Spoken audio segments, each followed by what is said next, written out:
নমস্কাৰ আপোনালোক সকলোকে গণতন্ত্ৰ দিৱসৰ বহুত শুভকামনা জনাইছো গণতন্ত্ৰ দিৱসৰ আৰম্ভণিৰ সন্ধিয়াটোতে অসমৰ কাৰণে এটা ভাল খবৰ আহিলে বিশিষ্ট সাংস্কৃতিক শিল্পী আমাৰ সকলোৰে সন্মানৰ আৰু অসমৰ নৃত্য জগতখনৰ এগৰাকী পুৰুধা মহিৰু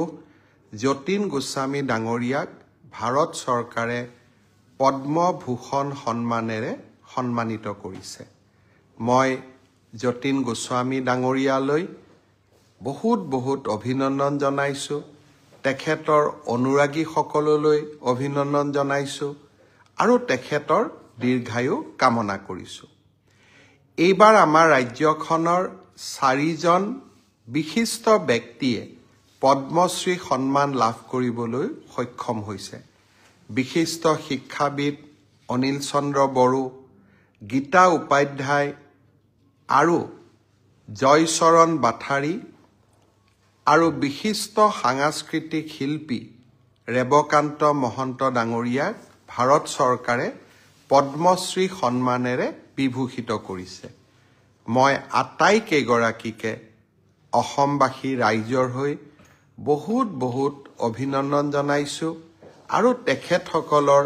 দীৰ্ঘায়ু কামনা কৰিছো আজি মই এক প্ৰকাৰ ক'ব গ'লে ৰাতিপুৱা বিদেশৰ পৰা আহি নতুন দিল্লী আৰু নতুন দিল্লীৰ পৰা পুনে আহি ডিব্ৰুগড়ত উপস্থিত হৈছো অহাকালি আমি ডিব্ৰুগড়ত গণৰাজ্য দিৱসৰ এক নতুন স্বৰূপেৰে ডিব্ৰুগড়ত গণৰাজ্য দিৱস আমি পালন কৰিম প্ৰথমবাৰৰ বাবে অসমৰ মুখ্যমন্ত্ৰী এজনে ডিব্ৰুগড়ত তিৰংগ পতাকা উদ্বোধন কৰিব আৰু গুৱাহাটীত অনুষ্ঠিত কেন্দ্ৰীয় কাৰ্যসূচীত অসমৰ মহামান্য ৰাজ্যপাল শ্ৰী লক্ষ্মণ প্ৰসাদ আচাৰ্য ডাঙৰীয়াই ৰাষ্ট্ৰীয় পতাকা উত্তোলন কৰিব ডিব্ৰুগড়ক অসমৰ দ্বিতীয় ৰাজধানী হিচাপে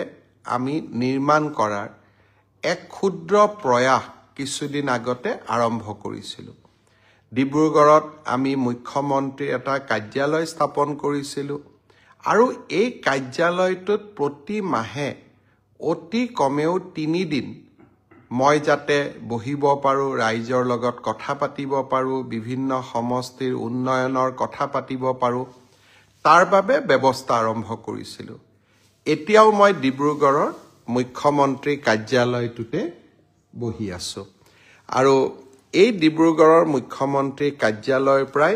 আজি আমি ডুমডুমা সমষ্টিৰ বিভিন্ন আঁচনিৰ পৰ্যালোচনা কৰিছিলোঁ অহাকালি আমি নাহৰকটীয়া সমষ্টিৰ পৰ্যালোচনা কৰিম আৰু পৰহি দিনাখন জোনাই সমষ্টিৰ বিভিন্ন গুৰুত্বপূৰ্ণ আঁচনিৰ ওপৰত আমি পৰ্যালোচনা কৰিম অৰ্থাৎ এতিয়া প্ৰতি মাহত 3 দিনকৈ মুখ্যমন্ত্ৰীজন ডিব্ৰুগড়ত বহাৰ পৰম্পৰা আমি যি আৰম্ভ কৰাৰ কথা কৈছিলোঁ তাক আমি বাস্তৱত ৰূপায়ণ কৰাৰ প্ৰয়াস আৰু প্ৰচেষ্টা কৰিছো আপোনালোক সকলোৱে ইতিমধ্যে অকণমান হ'লেও অৱগত যে যোৱা 19 তাৰিখে মই দক্ষিণ কোৰিয়া আৰু জাপানলৈ গৈছিলোঁ বহুতে মোক আজি ৰাতিপুৱাৰ পৰা সুধি আছে কেইবাখনো ধুনীয়া দক্ষিণ কোৰিয়া আৰু জাপানৰ পৰ্যটকস্থলীৰ নাম মোক দি সুধিছে যে মামা দাদা আপুনি এইখিনি জাগালৈ বা এইখিনি স্থান চালে নে নাই দৰাচলতে যদিও কেইবাদিনো 2 দিন কোৰিয়া 2 দিন জাপানত থাকিলো জাপান আৰু কোৰিয়া চোৱাৰ মোৰ সৌভাগ্য নহল কাৰণ কাৰ্যসূচীৰ ব্যস্ততা ইমানেই আছিলে ইণ্ডিয়ান এম্বেসি আৰু থকা হোটেলখনৰ বাহিৰত মাত্ৰ এটা জাগাতে যাব পাৰিলো সেইটো হল হিৰোশ্বিমাত যি পৰমাণু বোমৰ আক্ৰমণ হৈছিল আৰু সেই আক্ৰমণত নিহতসকলৰ স্মৃতিত যি সমাধিস্থল বনোৱা হৈছে তালৈকে অলপ সময় উলিয়াই মই যোৱাৰ অলপ সময় উলিয়াই লৈছিলোঁ আৰু তাক বাদ দি জাপানখননো কেনেকুৱা দক্ষিণ কোৰিয়াখননো কেনেকুৱা তাক চোৱাৰ সৌভাগ্য নহলগৈ কিয়নো এই কেইটামান দিনৰ ভিতৰতে আমি সাউথ কোৰিয়া আৰু জাপান এই দুইখন দেশত 200 জনতকৈও অধিক উদ্যোগ জগতৰ লগত জড়িত বিভিন্ন উচ্চ খাপৰ উদ্যোগপতিসকলক লগ কৰিলোঁ 41খন মিটিং আমি সকলোৱে লগ হৈ কৰিলোঁ দক্ষিণ কোৰিয়া চৰকাৰ আৰু জাপান চৰকাৰৰ 5জন মন্ত্ৰীক তেওঁলোকৰ বাসভৱনত গৈ তেওঁলোকৰ কাৰ্যালয়ত গৈ সাক্ষাৎ কৰিলোঁ জাপান পাৰ্লিয়ামেণ্টৰ সদনৰ অধ্যক্ষ গৰাকীক তেওঁৰ বাসভৱনত গৈ লগ কৰাৰো সৌভাগ্য হ'ল তেখেতে মোক মৰম কৰি ভাত এসাঁজো খোৱালে 3টা ৰোড শ্ব' আমি কৰিলোঁ দক্ষিণ কোৰিয়াত এটা টকিঅ'ত এটা আৰু অসাকাত এটা 3টা আমি ৰোড শ্ব' কৰিলোঁ আৰু ইয়াৰ মাজতে আমি মাইক্ৰনৰ দৰে সেমি কণ্ডাক্টৰ উদ্যোগ আৰু আন 2টা উদ্যোগো চোৱাৰ সময় উলিয়াই ল'লোঁ ইমান ব্যস্ততাৰ মাজত পৰ্যটকস্থলীসমূহ চোৱাৰ সময় সুবিধা উলিয়াব নোৱাৰিলোঁ কেতিয়াবা চৰকাৰী ভ্ৰমণ নহয় ব্যক্তিগত ভ্ৰমণলৈ গ'লে তাৰ ভাল ভাল পৰ্যটক স্থানবিলাক চোৱাৰ আশা নিশ্চয় মনত পুহি ৰাখিম সি যি কি নহওক জাপান আৰু কোৰিয়াত থকা সময়ছোৱাত আমি অসমৰ বিষয়ে বহু কথা তেওঁলোকক ক'লোঁ কেনেকৈ অসমে এতিয়া আইন শৃংখলাৰ পৰিৱেশ যথেষ্ট উন্নত কৰিছে আমাৰ জিডিপি কেনেকৈ প্ৰতি বছৰে 12%তকৈও অধিক বৃদ্ধি হৈছে আৰু কেনেকৈ অসমে নতুন নতুন কীৰ্তিমান যোৱা কেইটামান বছৰত স্থাপন কৰিছে কাজিৰঙাত কেনেকৈ আমি বনাঞ্চল আৰু বন্যপ্ৰাণীক ৰক্ষণাবেক্ষণ কৰিছোঁ চৰাইদেউ মৈদাম নতুনকৈ ইউনেস্কো হেৰিটেজ হ'ল ফুলবাৰীত ভাৰতৰ আটাইতকৈ ডাঙৰ নদীৰ ওপৰত থকা দলংখন আমি নিৰ্মাণ কৰি আছোঁ আৰু অসমৰ চাৰিওফালে সংঘটিত বিকাশৰ ঘটনাক্ৰম আমি তেওঁলোকক অৱগত কৰিলোঁ ইমান দিনে মহাৰাষ্ট্ৰ অন্ধ্ৰপ্ৰদেশ তামিলনাডুৰ চৰকাৰসমূহ মুখ্যমন্ত্ৰীসমূহ এনেকুৱা ৰাজ্যলৈ যায় তেওঁলোকক তেওঁলোকৰ ৰাজ্যত হোৱা বিকাশৰ কথা কয় আৰু লাহে লাহে ইনভেষ্টমেণ্টবিলাক সেই ৰাজ্যসমূহলৈকে গতি কৰে অসমৰ ষ্টৰী বা অসমৰ কাহিনী আমাৰ যি অনিৰুদ্ধ যাত্ৰা আৰম্ভ হৈছে এইবিলাকৰ বিষয়ে কোনেও কোৱাও নাছিলে আৰু কোনেও শুনাও নাছিলে মই ভাৰত চৰকাৰৰ বৈদেশিক পৰিক্ৰমা মন্ত্ৰী ডক্টৰ জয়শংকৰ ডাঙৰীয়াক ধন্যবাদ জনাম যে তেখেতে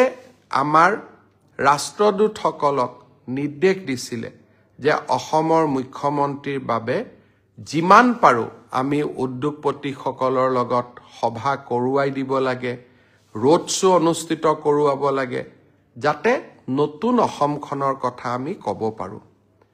মই আশা কৰোঁ এই ভ্ৰমণে আমাৰ ৰাজ্যলৈ সুখবৰ কঢ়িয়াই আনিব এডভান্টেজ অসমৰ সময়ত অসমে বহুকেইটা ভাল খবৰ যাতে লাভ কৰে তাৰ বাবে আমি প্ৰচেষ্টা কৰি আছোঁ আৰু আমি সফল হ'ম অহা 6 তাৰিখে অৰ্থাৎ 6 ফেব্ৰুৱাৰী তাৰিখে জাপানৰ এটা উচ্চস্তৰীয় প্ৰতিনিধি দল অসমলৈ আহিব য'ত জাপানৰ ৰাষ্ট্ৰদূত থাকিব জাইকা জেট্ৰো তাৰ বিশ্ববিদ্যালয়ৰ কেইবাগৰাকীও শিক্ষাবিদ থাকিব উদ্যোগপতি থাকিব তেওঁলোকে অহা 6 তাৰিখে গুৱাহাটীত দুদিনীয়াকৈ আহিব আৰু অসমখনৰ বিষয়ে আৰু জানিবলৈ চেষ্টা কৰিব জাপানৰ উদ্যোগপতিসকল য'ত যায় তাত এটা উদ্যোগপতি নাযায় 25-30টা ইণ্ডাষ্ট্ৰী একেলগে যায় এখন টাউনশ্বিপ নিৰ্মাণ হয় তাত জাপানৰ স্কুল থাকে জাপানৰ খাদ্য পাবৰ কাৰণে তেওঁলোকে বিভিন্ন ব্যৱস্থা কৰে আৰু এটা জাপানৰ পৰিৱেশ এটা নিৰ্মাণ কৰে যাতে তেওঁলোকে সামাজিকভাৱে থাকিব পাৰে অসমত জাপানৰ বাবে এখন ইণ্ডাষ্ট্ৰিয়েল পাৰ্কৰ প্ৰয়োজনীয়তাও তেওঁলোকে মোক দোহাৰিছিল আৰু আমিও তেনেকুৱা এটা প্ৰস্তাৱ বিবেচনা কৰিবৰ বাবে আমিও চেষ্টা কৰিম যাতে আমি জাপান ইণ্ডাষ্ট্ৰিয়েল টাউনশ্বিপ এখন আমি অসমত নিৰ্মাণ কৰিব পাৰোঁ ভাৰতবৰ্ষৰ বিভিন্ন ৰাজ্যই হাৰিয়ানা গুজৰাট তেওঁলোকে ইতিমধ্যে জাপানৰ ৰিকুৱাৰমেণ্ট অনুসৰি জাপানে বিচৰা ধৰণে একোখন টাউনশ্বিপ নিৰ্মাণ কৰি উলিয়াইছে আমি অসমতো তাৰ প্ৰচেষ্টা নিশ্চয় কৰিম অসমত এডভান্টেজ আসাম কনক্লেভ 25 আৰু 26 ফেব্ৰুৱাৰী তাৰিখে অনুষ্ঠিত হ'ব 24 তাৰিখে সামূহিক ঝুমুৰ প্ৰদৰ্শন হ'ব প্ৰধানমন্ত্ৰী ডাঙৰীয়া ইতিমধ্যে সন্মতি প্ৰকাশ কৰিছে এই এডভান্টেজ আসাম সামিটত তেখেত উপস্থিত থাকিব ঝুমুৰ নৃত্যও তেখেতে নিজে চাব সেই কথাও আমাক প্ৰধানমন্ত্ৰী ডাঙৰীয়াই জনাইছে তাৰ উপৰিও ভাৰত চৰকাৰৰ আটাইবোৰ গুৰুত্বপূৰ্ণ মন্ত্ৰী এডভান্টেজ আসাম সামিটত আহিব দেশ বিদেশৰ উদ্যোগপতি সকলো আহিব মই মনতে কিছু ভাবি থৈছো যে এই ধৰণে যদি আমি কিছু বিনিয়োগ পাওঁ আমাৰ ৰাজ্যখন বহু দূৰ আগুৱাব কিমান সফল হম সময়ে ক'ব কিন্তু প্ৰচেষ্টাত আমি কতো ত্ৰুটি কৰা নাই যিমান পাৰো আমি প্ৰচেষ্টা কৰিছো আৰু এডভান্টেজ আসাম 2.0 এই সন্মিলনখনে অসমৰ ঔদ্যোগিক জগতলৈ এক নতুন বাতাবৰণ কঢ়িয়াই আনক আমাৰ নিবনুৱা সমস্যা সমাধান হওক তাৰ বাবে আমি নিৰন্তৰ প্ৰচেষ্টা কৰিছো আৰু মই ভাবো আমি সফল হম অহাকালি ডিব্ৰুগড়ত গণৰাজ্য দিৱসৰ পতাকা মই উত্তোলন কৰিম কিন্তু তাৰ লগে লগে অহাকালি আমাৰ বাবে আৰু এটা আনন্দৰ দিন আমি কেইদিনমান আগতে অসমত 39খন সম জিলা গঠন কৰিছিলো আৰু এইবাৰ এই 39খন সম জিলাতে ৰাষ্ট্ৰীয় পতাকা আনুষ্ঠানিকভাৱে উত্তোলন কৰা হ'ব মই ভাবো সম জিলাসমূহৰ নিৰ্মাণৰ ক্ষেত্ৰত যি আমি প্ৰচেষ্টা আৰম্ভ কৰিছিলো অহাকালি ই এক নতুন গতি লাভ কৰিব সম জিলাত ৰাষ্ট্ৰীয় পতাকা উত্তোলনৰ লগে লগে বহু দিনে মহকুমাৰ দাবীলৈ আন্দোলন কৰি থকা বহু লোকৰ মনৰ আশা এটা পূৰ্ণতাৰ ফালে গতি কৰিব মই প্ৰতিখন সম জিলাৰ যিসকল জিলাবাসী তেওঁলোকক গণৰাজ্য দিৱসৰ প্ৰাক মুহূৰ্তত আকৌ এবাৰ অভিনন্দন জনাইছো মই জাপানত থকা সময়ছোৱাত বা কোৰিয়াত থকা সময়ছোৱাত অসমত বিশেষকৈ নিযুক্তিৰ ক্ষেত্ৰত এটা খুব গুৰুত্বপূৰ্ণ পৰীক্ষা হৈ যায় সেয়া হৈছে গ্ৰেজুৱেট টিচাৰ আৰু পোষ্ট গ্ৰেজুৱেট টিচাৰ বহু লোকে মোক সুধিছে যে গ্ৰেজুৱেট টিচাৰ আৰু পোষ্ট গ্ৰেজুৱেট টিচাৰৰ যি পৰীক্ষা হৈ গ'ল সেই পৰীক্ষাৰ আমি OMR চিট পাম নে নাই সেই পৰীক্ষাৰো আমাক এনসাৰ কি দিব নে নাই বা এনসাৰ কিত থকা প্ৰশ্নৰ উত্তৰবিলাকক আমি প্ৰত্যাহ্বান জনাব পাৰিম নে আমি নোৱাৰো মই অত্যন্ত বিনম্ৰতাৰে সৈতে কম যে চৰকাৰী নিয়োগ পৰীক্ষাত স্বচ্ছতা অনাৰ বাবে আমি প্ৰতিশ্ৰুতিবদ্ধ কেইদিনমান আগতে হৈ যোৱা সাব ইন্সপেক্টৰ পৰীক্ষাৰো OMR আৰু এনসাৰ কিসমূহ ইতিমধ্যে সেৱাই মুকলি কৰি দিছে হাইস্কুলৰ যি গ্ৰেজুৱেট আৰু উচ্চতৰ মাধ্যমিক বিদ্যালয়ৰ যি পোষ্ট গ্ৰেজুৱেট টিচাৰ ৭,০০০ পদৰ বাবে যি পৰীক্ষা হৈ গ'ল সেই পৰীক্ষাৰো এনসাৰ কি আৰু পদৰ সংখ্যাটো অলপ মুৰিফাল সিফাল হ'ব পাৰে কিন্তু পৰীক্ষাটোৰ আনসাৰ কি আৰু OMR চিটসমূহ পৰীক্ষাৰ্থীসকলে যাতে পায় তাৰ ব্যৱস্থা অহা এসপ্তাহৰ ভিতৰতে সেৱাই কৰি দিব আৰু স্বচ্ছতাৰ ক্ষেত্ৰত আমি কতো কম্প্ৰমাইজ নকৰাকৈ আমি আগবাঢ়ি যাম শ্ৰদ্ধাৰ ৰাইজ শিক্ষক নিযুক্তিৰ সমান্তৰালভাৱে মই আগতে কেইদিনমান আগতে উল্লেখ কৰিছিলো যে আমাৰ হৈ যোৱা এডিআৰই পৰীক্ষাৰ ফলাফলসমূহ আমি ফেব্ৰুৱাৰী মাহৰ শেষৰ ফালে বা আমি মাৰ্চ মাহৰ প্ৰথম সপ্তাহত ঘোষণা কৰিম অহা 1 ফেব্ৰুৱাৰী তাৰিখে আমি আৰু এটা নতুন কীৰ্তিমান স্থাপন কৰিবলৈ গৈ আছো অসমৰ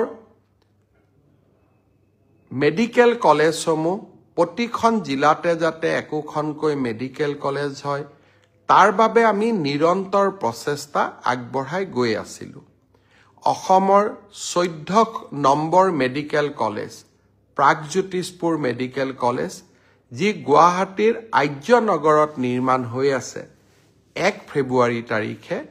অপিডি সেৱা আমি প্ৰাগজ্যোতিষপুৰ মেডিকেল কলেজৰ অপিডি সেৱা আৰম্ভ কৰিম অৰ্থাৎ এই বছৰতে অসমৰ আন এখন মেডিকেল কলেজে আত্মপ্ৰকাশ কৰিব 1 ফেব্ৰুৱাৰী তাৰিখে তাৰ এটা বীজ বা তাৰ এটা আৰম্ভণি আমি দেখা পাম অপিডি সেৱা সাধাৰণ ৰাইজৰ বাবে 1 ফেব্ৰুৱাৰী দিনাখন আমি মুকলি কৰি দিম ইয়াৰ উপৰিও প্ৰায় ৭৫ কোটি টকাৰে আমি নিৰ্মাণ কৰি থকা মৰিগাঁও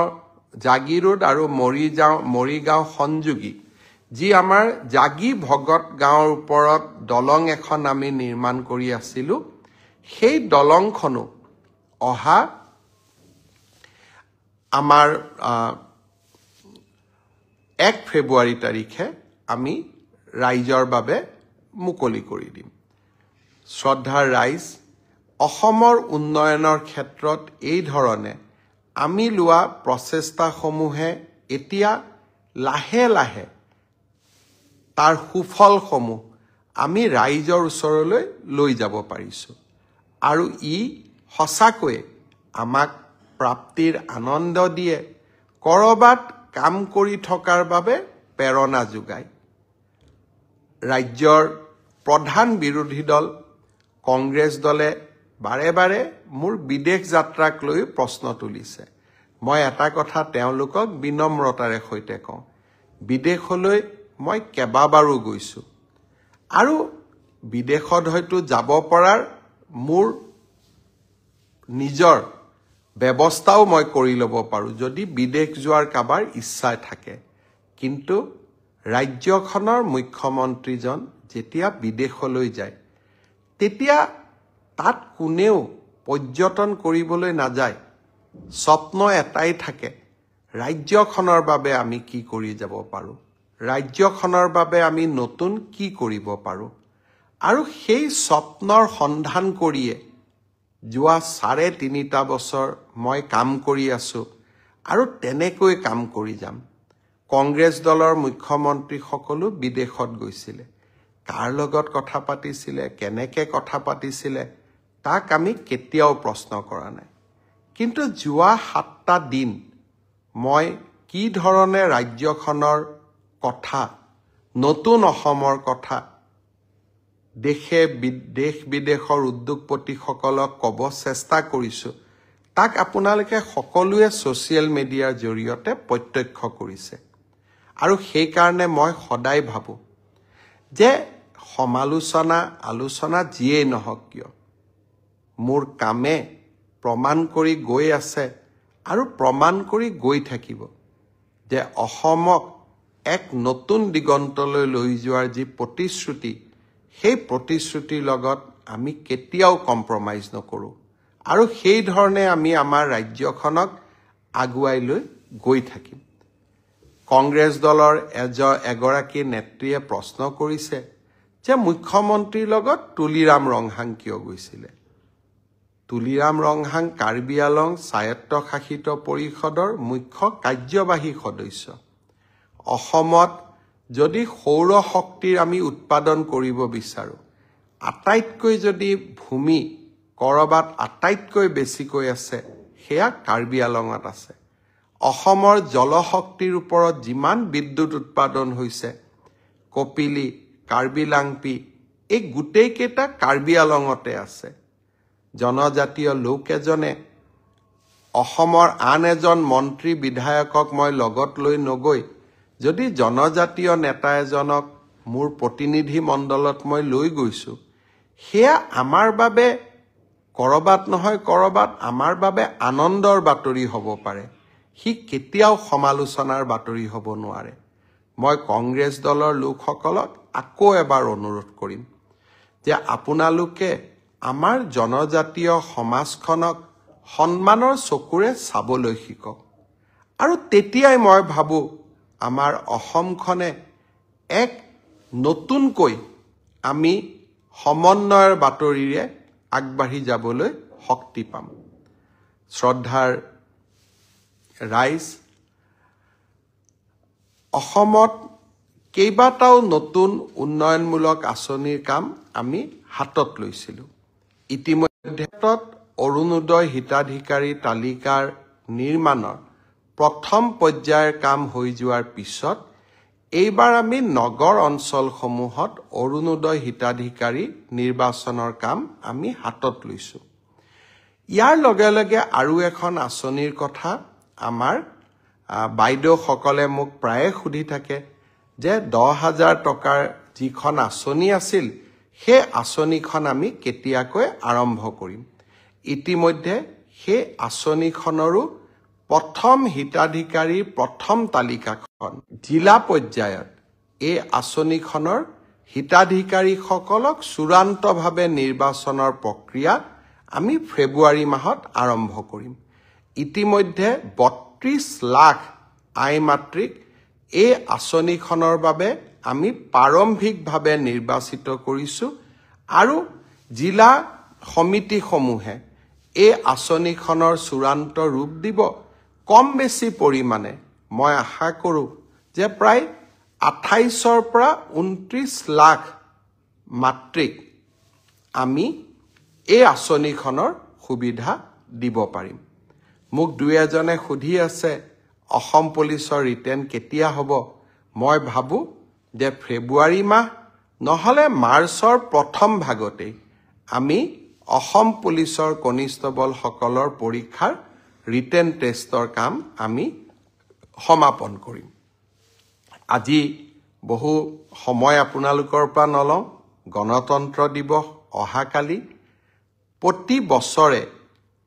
ভাৰতৰ ৰাইজে গণতন্ত্ৰ দিৱস উলহ মালহেৰে পালন কৰে বাবা চাহেব ভীমৰাও আম্বেদকাৰে আমাক যিখন সংবিধান দি থৈ গৈছিল যিখন সংবিধানে স্বাধীন ভাৰতৰ বিকাশৰ আটাইতকৈ ডাঙৰ আধাৰ নিৰ্মাণ কৰিছিল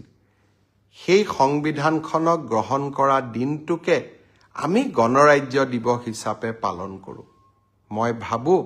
এই গণৰাজ্য দিৱসে আমাক সংবিধানৰ প্ৰতি আকৌ এবাৰ আমাৰ দায়িত্ব কৰ্তব্যক সোঁৱৰাই দিব আৰু সংবিধান প্ৰদত্ত অধিকাৰৰ লগতে সংবিধানে আমাৰ বাবে লিখি থৈ যোৱা কৰ্তব্যসমূহ পালনৰ বাবেও আমি প্ৰচেষ্টা কৰিম মই শেষত এটা কথাৰে সামৰণি মাৰো জাপানত যেতিয়া মই আছিলোঁ তাৰ মন্ত্ৰী তিনিজন মন্ত্ৰীক মোক লগ কৰাৰ মোৰ সৌভাগ্য হৈছিল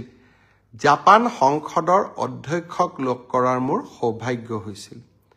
200তকৈও অধিক উদ্যোগপতিক লগ কৰাৰ মোৰ সৌভাগ্য হৈছিল ভাৰতৰ বিষয়ে প্ৰতিজনে জানে ভাৰতৰ বিষয়ে বহু কথাই জাপানৰ লোকসকলে জানে কিন্তু নৰেন্দ্ৰ মোদীৰ কথাও সকলোৱে গৌৰৱেৰে সৈতে উপস্থাপন কৰে আৰু নৰেন্দ্ৰ মোদীৰ ব্যক্তিত্বক জাপানৰ লোকসকলে অদ্ভুতভাৱে প্ৰশংসা কৰে ভাৰতৰ প্ৰধানমন্ত্ৰী এগৰাকীৰ এনে বিশাল পৰিচয় জাপানৰ ভূমিত দেখি মই সঁচাকৈয়ে গৌৰৱ অনুভৱ কৰিলোঁ মই ভাবো আমাৰ দেশৰ প্ৰধানমন্ত্ৰীগৰাকীৰ ইমান সন্মান বিদেশত নিশ্চয় ভাৰতৰ বাবে এক উজ্জ্বল ভৱিষ্যতে অপেক্ষা কৰি আছে সেই উজ্জ্বল ভৱিষ্যত গণৰাজ্য দিৱস অহাকালি সেই উজ্জ্বল ভৱিষ্যতৰ পথত আগুৱাই লৈ যাবলৈ গণৰাজ্য দিৱসে আমাক সকলোকে আগুৱাই যাবলৈ আমাক সকলোকে আকৌ এবাৰ প্ৰেৰণা দিব তাকে কামনা কৰি আজিৰ মোৰ ব্ৰডকাষ্ট সামৰিছো আকৌ লগ পাম আৰু তেতিয়া মই আৰু নতুন নতুন খবৰ নতুন নতুন বাতৰি আপোনালোকক দিবৰ বাবে চেষ্টা কৰিম বহুত বহুত ধন্যবাদ জয় হিন্দ বন্দে মাতৰম